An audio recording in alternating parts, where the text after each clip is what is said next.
আল্লাহর নবী আহত, খুবই ব্যথার যন্ত্রণা ভোগ করতেছিলেন, কষ্ট হয়। ফেরেশতা জিবরাইল, সিদ্দিক আকবর, আবু বকর সহ কয়েকজন জানবা সাহাবী নবীজিকে ধরে নিয়ে চলে গেলেন পাহাড়ের কোণাতে। ফাঁকা জায়গাতে নবীজিকে নিয়ে যাওয়ার পরে আল্লাহর নবীকে বাঁচাইতে যাইয়া ওইখানে কয়েকজন সাহাবী শহীদ হয়ে গেল কাফেরদের তীরের আঘাতে। বন্ধুরে, সে উহুদের ফাঁকা জায়গায় এই বছর আমরা কয়েকজন হাজি মিলে হজ শেষ করে মদিনাতে গেলাম। ফিরে আসবো বাংলাদেশে, সময় একেবারে সংকীর্ণ, একটা দিন মাত্র বাকি। মন বারবার চাইতেছিল উহুদে আমার রসুল যেইখানে বিশ্রাম করেছে ওইখানে একটু বসে দোয়া করব। মাওলানা জালালাবাদী সাহেবকে বললাম, বাজান আমার একটু নিয়ে চলেন ওইখানে। উনি বলল, হ্যাঁ চলেন, রাত্রিবেলায় যাব, যেহেতু ফিরে চলে যাব। এখানে রসুল বসেছিলেন, বিশ্রাম করেছিলেন, আমরা এখানে বসে একটু দোয়া করে যাই রাত্রিবেলা। আল্লাহর কসম করে বলি, মাহফিল সাক্ষী, আমার সামনে আল্লাহর পবিত্র কোরআন, যেই মালিকের হাতে আমার জীবন, যেই মালিকের হাতে আমার মরণ, ওই মালিকের কসম করে বলতেছি, আমরা 4-5 জন আলেম যখন উহুদের ওই ফাঁকা জায়গায় গিয়েছি, লক্ষ্য করলাম বাতাসের ভিতর থেকে আল্লাহর বেহেশতের ঘ্রাণ আসতে লাগলো। এত সুন্দর ঘ্রাণ পৃথিবীর কোনো আতরে হবে না। আরবের সবচেয়ে দামি সুন্দর আতরের নাম হলো উদ। এই উদের ঘ্রাণ অত্যন্ত চমৎকার। ও চাটমোহরবাসী, যখন আমরা গেলাম বাতাস থেকে ঘ্রাণ আসতে লাগলো, চিন্তা করলাম ব্যাপার কি, ঘ্রাণ কোথার থেকে আসে? যেখানে আল্লাহর নবী বিশ্রাম করেছিলেন ওইখানে ঢুকার সময় এই সৌদি সরকার সিমেন্ট দিয়ে সুন্দর করে বাধাই করে দিয়েছে যাতে ভিতরে কেউ ঢুকতে না পারে। ছোট্ট জানালার মতো কাটা। আমরা ওখানে কোনায় উঠি, ওই ফাঁকা জায়গা দিয়ে মাথা ঢুকায় লক্ষ্য করলাম যেখানে আমার রসুল 1450 বছর আগে বসেছিলেন, ওইখান থেকে 1450 বছর পরে এখনো আল্লাহর জান্নাতের ঘেরান আসে। একটা সেকেন্ডের জন্য রাত্রিবেলা ঘেরান বন্ধ হয় না। একবার জোরে বলা যাবে কি মারহাবা? প্রিয় কাটেঙ্গাবাসী, মাইকের আমার যত দূরে যায় খুব মনোযোগ দিবেন। সারা জীবন হকের সাথে মিথ্যার দ্বন্দ্ব, হক বেহকের সঙ্গে সারা জীবন দ্বন্দ্ব, মিথ্যার সাথে সত্যের লড়াই, সত্যের সাথে মিথ্যার লড়াই, কিয়ামত পর্যন্ত এই লড়াই চলবে। এই লড়াইয়ে সাহাবীরা লড়াই করে গেছেন, ওলিরা লড়াই করে গেছেন। আগামীতে আমাদেরকেও লড়াই করে যেতে হবে, মিথ্যার সাথে লড়াই করতে হবে। প্রশ্ন রাখবেন, হুজুর মিথ্যা কি? আমার দেশে যারা বলবে আল্লাহর নবীর আব্বা আম্মা 2 জন কাফের ছিল, আমাদের দেশে এক দল আছে দেখবেন যারা বুকে হাত বেঁধে নামাজ পড়ে, এদের আকীদা রসুলের আব্বা আম্মা কাফের এবং জাহান্নামী। যারা নবীর আব্বা আম্মাকে কাফের মনে করে তাদের সাথে আমাদের লড়াই কিয়ামত পর্যন্ত চলবে। কথা বলেন ঠিক কিনা?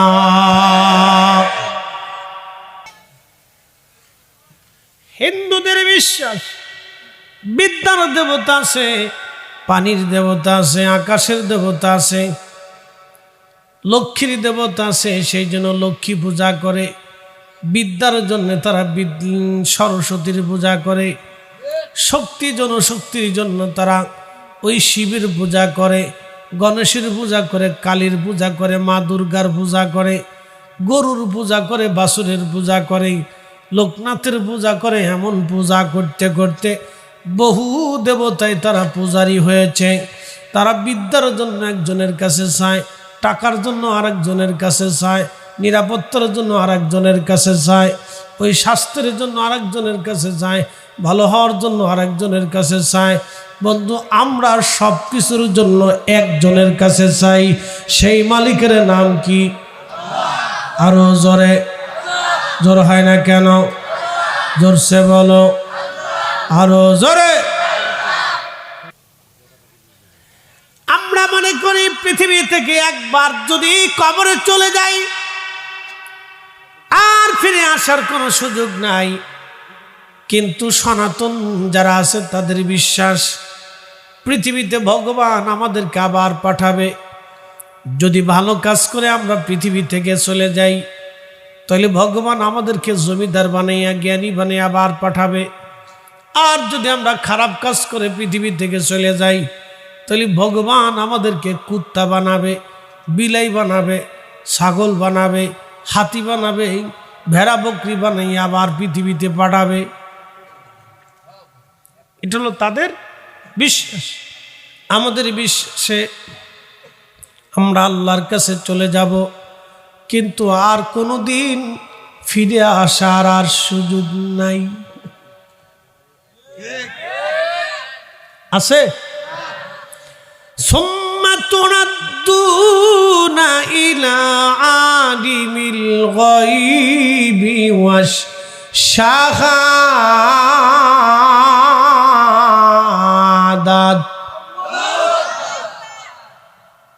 কথা কি বোঝা যায়? এগুলি বোঝার দরকার। হিন্দুরা কবিতার ছন্দে একটা বিশ্বাসের কথা বলে, আবার আসিব ফিরে ধানসিঁড়িটির তীরে, নবান্নে এ বাংলায় হয়তো শালিকের বেশে। বুঝলেন? আবার আসিব ফিরে ধানসিঁড়িটির তীরে, নবান্নে বাংলায় হয়তো শালিকের বেশে, অথবা কাউয়ার বেশে, অথবা কবুতরের বেশে, অথবা শঙ্খচিলের বেশে। কোরআন বলতেছে, হুজুর আপনি উম্মতকে বলে দেন, সুম্মা তুরাদ্দুনা ইলা আলিমিল গায়বি ওয়াশ শাহাদাতি ফায়ুনাব্বিউকুম বিমা কুনতুম তা'মালুন।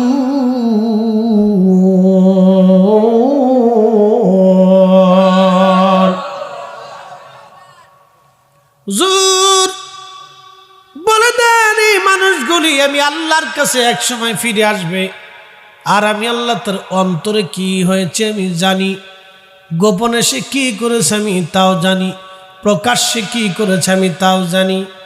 ফায়ুনাব্বিউকুম বিমা কুনতুম তা'মালুন, জীবনে কি কি করেছে আমি আল্লাহ তারে সব সেই দিন দেখায়া দিব। আমরার ধর্ম বিশ্বাসে কবর সত্য, একদিন আমরা কবরে চলে যাব, কিন্তু আর কোনো দিন আমরা দুনিয়াতে ফিরে আসব না। আর সনাতন ধর্মের বিশ্বাসে হলো তারা পৃথিবী থেকে চলে যাবে, কিন্তু আবার দুনিয়াতে তারা আসবে, পুনর্জন্মে তারা বিশ্বাসী। আর আমরা মুসলমান পুনরুত্থানে বিশ্বাসী। আজ পর্যন্ত কোন মানুষ পাখি হয়ে, চিল হয়ে, পাখি হয়ে, কবুতর হয়ে, শিয়াল হয়ে, কুত্তা হয়ে কোনোদিন ফিরে আসে নাই। কিন্তু মুসলমান ধর্ম বিশ্বাসে কবর সত্য, তার একটা বাস্তব ঘটনা আমি আপনাদের সামনে তুলে ধরি। একসাথে জোরে বলেন তো আল্লাহু আকবার। পৃথিবীতে একজনের দুইটা মাজার আছে। সুলতানে কারবালা হুসাইন শহীদ হয়ে গেলেন। কারবালার ময়দানে শহীদ হয়ে যাওয়ার পরে ওনার মাথার মধ্যে সবুজ পাগড়ি ছিল। এই পাগড়িটা তার নানা আমার রহমতের নবী সবুজ পাগড়ি দিয়েছিলেন ইমাম হুসেনকে। শরীরের মধ্যে জুব্বা সাইয়েদনা আমিরা হামজা রাদিয়াল্লাহু আনহুর ওই লোহার বর্মটা গায়ে ছিল। নাফরমানরা বর্মটা খুলে নিল, জুব্বা খুলে ফেলল, দেহ থেকে মাথা মোবারক কেটে বর্ষার আগায় ঝুলি। সারা কারবালা ভরে ভরে তারা আনন্দ করতে লাগলো। ওরা জানে না এই আনন্দটা বেশি সময় আর স্থায়ী হবে না। ওরা এটাও জানে না রে হুসাইন শহীদ হয়েছে, শহীদ হয়ে সে বিজয় নিয়েছে, আর তারা হুসেনকে শহীদ করে তারা পরাজিত হয়েছে। চাটমোহরবাসী মনোযোগ দিয়ে কথাগুলি শুনবেন। হুসাইন রাদিয়াল্লাহু আনহুর দেহ মুবারক থেকে পোশাকগুলি সরাইয়া শূন্য দেহটা মাটির মধ্যে শোয়াইয়া 70টা যুদ্ধের ঘোড়াকে তারা সিরিয়াল করে 70 জন সোয়ারি চড়ে আহলে বাইতে রাসূলের পবিত্র দেহ মুবারকের উপর দিয়ে ঘোড়াগুলি দাবড়াইতে লাগলো। ঘোড়ার পায়ের আঘাতে আঘাতে আহলে বাইতে রাসূলের পবিত্র দেহ মোবারক থেকে গোশতগুলি চামড়াগুলি খসে খসে পড়তেছিল।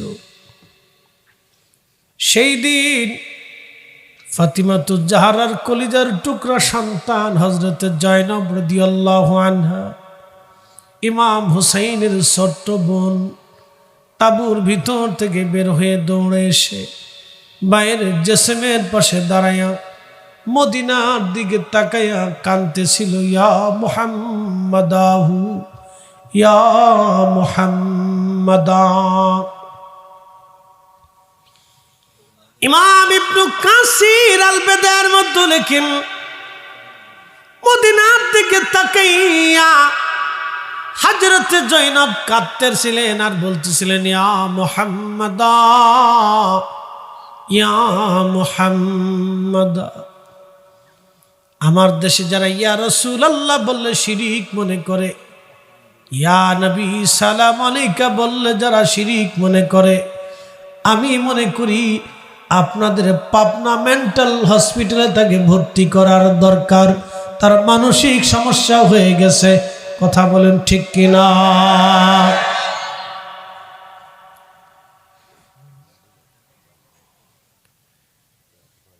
আওলাদে রাসূল ফাতিমাতুজ জাহরার কলিজার টুকরা সন্তান জয়নব মদিনার দিকে তাকায় কাঁদতেছিল, ইয়া মুহাম্মাদা ইয়া মুহাম্মাদা ইয়া মুহাম্মাদাহু।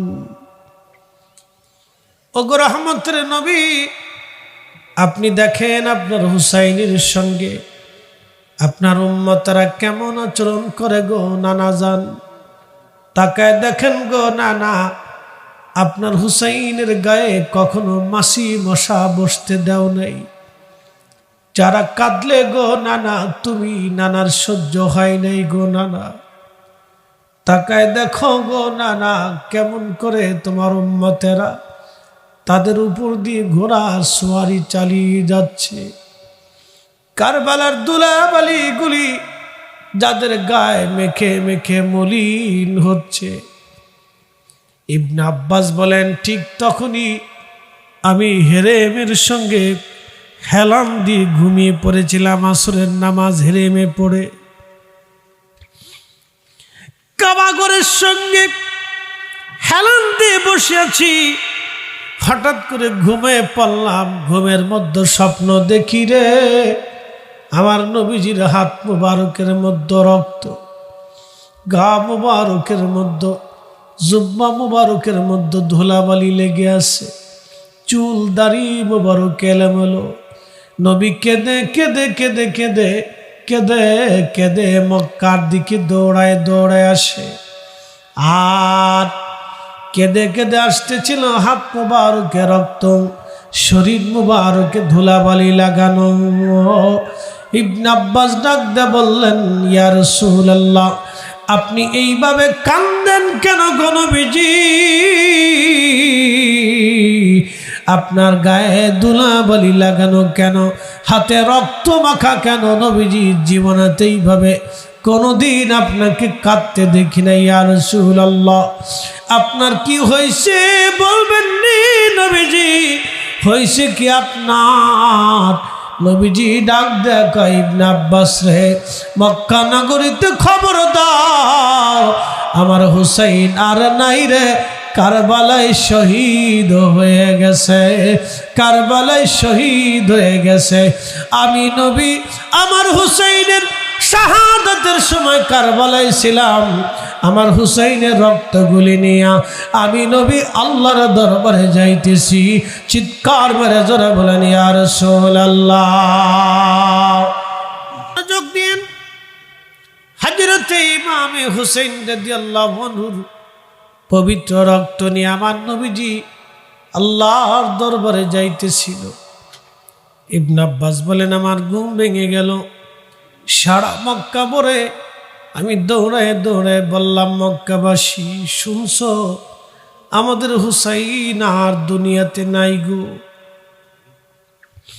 মক্কাবাসী নাক দিয়ে বলতেছ, আব্দুল্লাহ রে, কি করে তুমি জানো আমরা হুসাইন কারবালায় শহীদ? বলতেছে আমি স্বপ্ন দেখেছি আমার রাসূলের হাত মোবারকে রক্ত নিয়ে।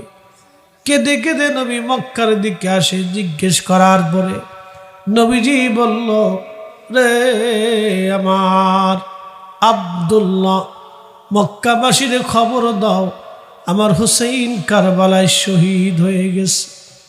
ও চাটমোহরবাসী, মনোযোগ দিয়ে কথাগুলি শুনবেন। যদিও রাত ফজরের আগে তাহাজ্জুদের সময় দিলটাকে যদি নাম করে দিক, আহলে বাইতে রাসূলের মহব্বতে যদি এক ফোঁটা চোখের পানি নজরানা দিতে পারেন, এই পানিটা আপনাকে কিয়ামতের ময়দানে জান্নাত পর্যন্ত পৌঁছায় দিবেন। জোরে বলা যাবে কে সুবহানাল্লাহ। কারবালার প্রান্তরে বেদুইন চিন্তা, হুসাইন যেখানে ঘুমানো অবশ্যই সেই মাটির ভিতর থেকে ঘ্রাণ আসবে। কারবালার বিভিন্ন জায়গার মাটি নিতে লাগলো। সে মাটি নিয়ে নিয়ে নাকের মধ্যে লাগায়, নাকের মধ্যে লাগায়, দেখে রে কোনো মাটি থেকে ঘ্রাণ আসে না। যখনই হুসাইন রাদিয়াল্লাহু আনহুর রওজা বরাবর মাটি নিয়ে যখন নাকে লাগাইলো, লক্ষ্য করলো মাটির ভিতর থেকে আল্লাহর বেহেশতের ঘ্রাণ পাওয়া যায়। হয় না, হয় না? চিৎকার মেরে জোরে বলেন আল্লাহু আকবার। আল্লাহ কোরআনে বলেন, ওয়ালা তাকুলু লিমান ইউকতালু ফি সাবিলিল্লাহি আমওয়াত। আল্লাহর পথে যারা জীবন দেয় তাদেরকে তোমরা মরা মনে করিও না। বাল আহইয়াউ ওয়ালাকিন লা তাশউরুন, বরং তারা জিন্দা, তোমরা বুঝো না, বুঝো না, তারা জিন্দা, তোমরা বুঝো না। এই রূহগুলি কবরের উপরে বসে আছে অপেক্ষায়। আমার রহিম আজ মাহফিলে আসছে, বুঝি রহিম আমার জন্য দোয়া করবে। আমার নাতি আব্দুল্লাহ আজ মাহফিলে আসছে, বুঝি রে আব্দুল্লাহ আজ দোয়া করবে। কিন্তু আব্দুল্লাহ রে শয়তানে কিছু চটপটি আর লটপটি ধরাই দি, শয়তান তারে চাবি মেরে মেরে বাড়ি নিয়ে চলে গেছে। নানি কান্দে, আমার নাতি বুঝি আজ আমার জন্য দোয়া করবে। মা কান্দে রে, কাটেঙ্গার গোরস্থানে মা কান্দে, বুঝি আমার ছেলে আজ আমার জন্য দোয়া করবে। আমি দেখছি মহিলারা 2,30,700 বার কালেমা শরীফ পড়েছে। 2টা কোরআন খতম তারা দিয়েছে এই মাহফিলের জন্য।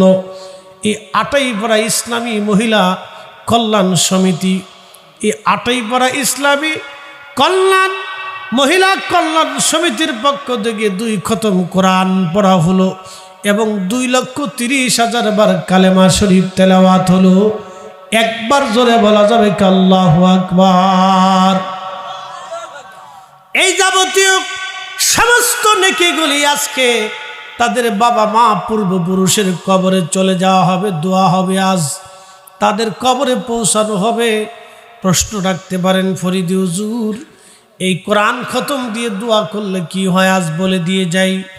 নবীর একজন সাহাবী, তার নাম খাদেমুর রাসূল হযরত আনাস। আজকে আমাদের দেশে এক দল আছে এই কোরআন খতম দিয়ে বাড়িতে কোরআন খতম দিয়ে ফাতিহা করলে, দুয়ার ইন্তজাম মিলাদের ব্যবস্থা করলে বেদাত বেদাত করে চিৎকার করে একদল রোগী আমাদের দেশে আসে না নাই? সবার উটের বাচ্চা একটা হলে তিনার উটের বাচ্চা হতো দুইটা, সবার ছাগলের বাচ্চা দুইটা হলে ওনার ছাগল হইতো 4টা, সবার 10 কেজি দুধ হয়ে ওনার হইতো 20 কেজি।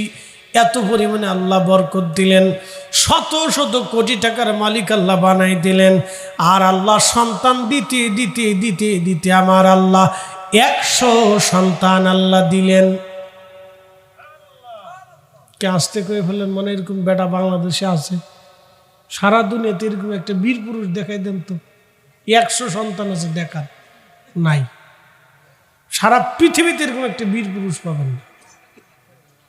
আল্লাহ রসুলের দোয়া, আল্লাহু আকবার। তো ওনার আদত ছিল, আমল ছিল, সারা রাত্র কোরআন শরীফ পড়তেন। একসাথে বলবেন না মারহাবা? কোন রাত? সারা রাত, সারা রাত্র বসে বসে কোরআন পড়তেন। কোরআন শরীফ পড়ার পরে 1 পারা 2 পারা উনি বাকি রেখে দিতেন। হযরতে আনাস 1 পারা বাকি রাখতেন, 29, 30 অথবা 29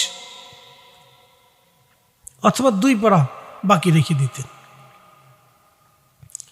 মসজিদ থেকে ফজর পরে বাড়ি যাইতেন, সমস্ত সন্তানদেরকে ডাক দিতেন। ফজরের নামাজের পরে সবাইরে ডাক দিয়ে বাকি 1 পারা কোরআন শরীফ তেলাওয়াত করে হযরতে আনাস সমস্ত সন্তান নাতি পুতি সবাইরে নিয়ে দোয়া শুরু করতেন। দোয়া শেষ করার পর হযরত আনাস বলতেন, আমার সন্তানরা, আমি আমার মাসুক নবীর পবিত্র জবান থেকে শুনেছি, জামাত কোরআন খতম দেওয়ার পরে যে দোয়া হয়, এই দোয়া আল্লাহর দরবারে কবুল হয়ে যায়। একবার জোরে বলবেন কি মারহাবা? আজকে 8ই পাড়ায় ইসলামী মহিলা কল্যাণ সমিতি 2 খতম কোরআন পড়েছে। বাকি কোরআন শরীফের কিছু অংশ তেলাওয়াত করে আমরা দোয়া করব। এই কোরআন খতমের পরে যে দোয়া হয়, দোয়া কবুল হয়ে যায়। অতএব মুসলমানের ঘরে ঘরে কোরআন খতম চলবে। যারা বেদাত বেদাত বলে চিল্লাবে, হ্যাঁ তার বেদাতের ফতর গোষ্ঠী কিলাইতে হবে। মুসলমান কোরআন খতম বন্ধ করা যাবে না। হাত উঁচা করে বলেন ঠিক না বেঠে? কোরআন খতম চলবে? হ্যাঁ না জোরে বলেন চলবে? চলবে। এটা বন্ধ করা যাবে? বেদাতের খালি বেদাত বেদাত, দাঁত ছাড়া। ছি ছি ছি।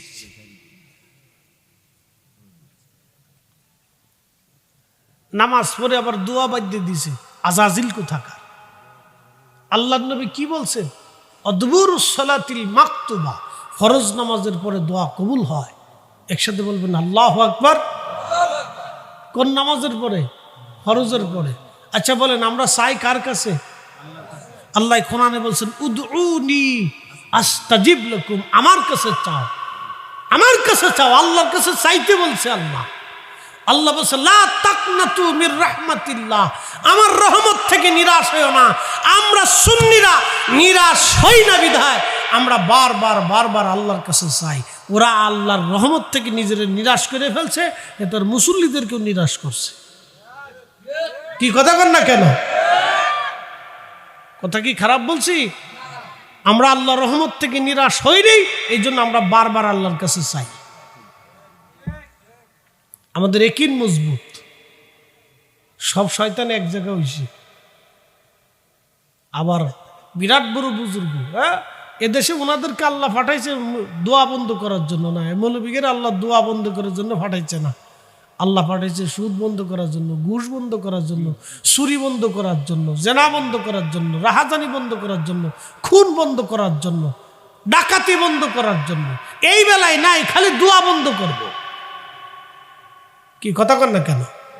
এই বেলায় নাই খালি দোয়া বন্ধ করব, দুরুদ বন্ধ করব, কোরআন খতম বন্ধ করব, এগুলো বন্ধ করব। এর বেলায় পাঠাই চাল্লা এর লেগিয়া আসল কাজে নাই।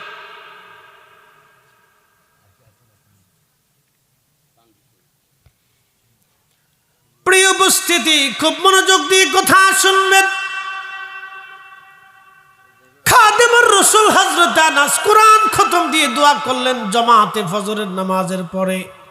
একসাথে বলবেন আল্লাহু আকবার। না না হয় না, জোরে বলেন। কোন নামাজ? কোন নামাজ? ফজর। জোরে বলেন কোন নামাজ? কোন সাহাবী? রাসূলের সাহাবী। তার নাম কি? খাদেমুর রাসূল। তিনি ফরজ নামাজের পরে, ফজরের পরে, বাকি কোরআন পড়ে সন্তানদেরকে ডেকে এনে জামাতের সাথে দোয়া করছে। আর আমার দেশের বেদাতি দোয়া বন্ধ করে দিছে। যে দোয়া করে না এটা হলো অরিজিনাল বেদাতি। কথা কর না কেন, ঠিক কিনা? সে হলো অরিজিনাল বেদাতি। এটা অরিজিনাল বেদাতি।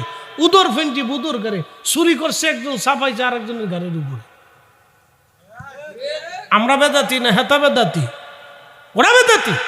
ওরা যদি বেদাতি না হয় তো রাসূলের কথা মিথ্যা হবে, আল্লাহর কালাম মিথ্যা হয়ে যাবে। আল্লাহর নবী বললেন ফরজের পরে দোয়া করো। নবীজি দোয়া করতে উদ্বুদ্ধ করেছেন। বেদাতি দোয়া বন্ধ করে দিচ্ছে।